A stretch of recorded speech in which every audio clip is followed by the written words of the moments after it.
This is the KV-2, a Soviet tank so oversized, so impractical, it looked less like a vehicle and more like a building with a cannon. And somehow, it worked. Before World War II fully kicked off, the Soviet Union faced a major problem during the Winter War. Finnish defenses were heavily fortified: bunkers, concrete positions, hidden artillery. Standard tanks? Not enough. So the Soviets asked a simple question: what if we just brought a bunker killer on tracks? The answer came from the KV-1 platform. Engineers took this already heavily armored tank and did something insane. They strapped a massive turret on top and installed a 152mm howitzer. That's not a tank gun, that's artillery. The result? The KV-2, a vehicle designed not for speed, not for maneuvering, but for one thing: destroying anything in front of it. The KV-2's main weapon was devastating. One shell could obliterate bunkers, destroy buildings, flip enemy vehicles. But there was a catch. Actually, several. The turret was so heavy, it could barely rotate on uneven ground. Reloading took forever. The crew was huge, and the tank itself? Slow.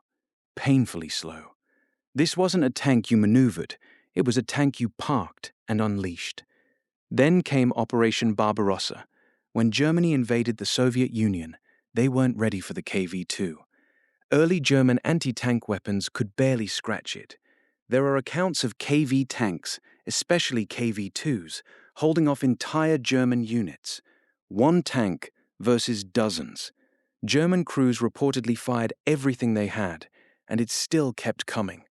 So why didn't it dominate the war? Because reality caught up.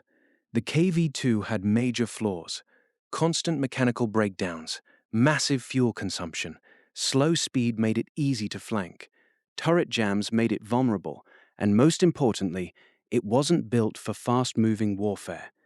As the war evolved, the KV-2 became obsolete almost immediately. Production was short-lived, only a few hundred were made, but its reputation? Legendary. The KV-2 became known as a mobile bunker, a fortress on tracks, and sometimes the most ridiculous tank ever built. It wasn't efficient, it wasn't practical, but it was unforgettable. Today, the KV-2 lives on in museums, history books, and games like World of Tanks, where it's still feared for one reason: when it hits hard. The KV-2 wasn't built to win wars, it was built to break things, and for a brief moment in history, nothing did that better.